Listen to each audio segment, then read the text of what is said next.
تعالوا معنا يا شباب، اليوم بدنا نسوي طابات تمر بجوز الهند.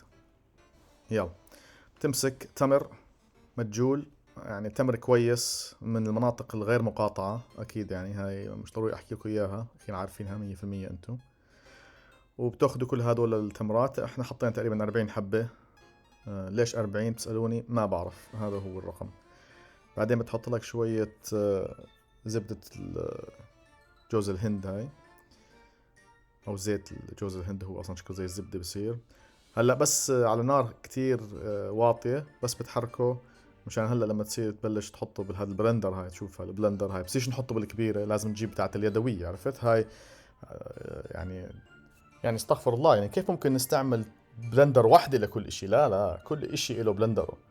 بعدين شوف كيف يعني بفغصه وبلندر، بعرف شو هذا، شو الكلمة اللي ممكن يعني توصف هاي الشغلة.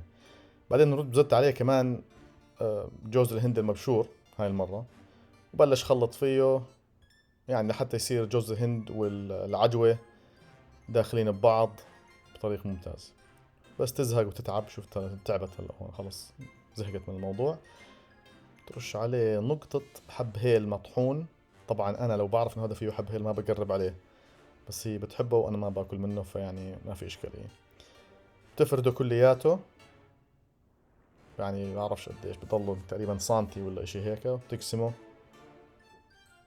يعني اشترينا ألف شغلة، ما عرفنا نجيب سكينة لهالشغلة، ما بعرف شو أحكي لك. بعدين بتمسك كل واحدة بتعملها حبة صغيرة. في ناس بيحبوا يعملوا زي القلول صغار تقدر تاكل منه حبة، في ناس بيحب أكبر شوي مشان تاكل منه. و يعني راح نفرجيكم هون تقريبا 35 حبة كيف بنسويها مشان تعرفوا بالضبط كيف يكون مدور حبة ورا الثانية. طريقة أسرع، شوف إيديها زي السحر.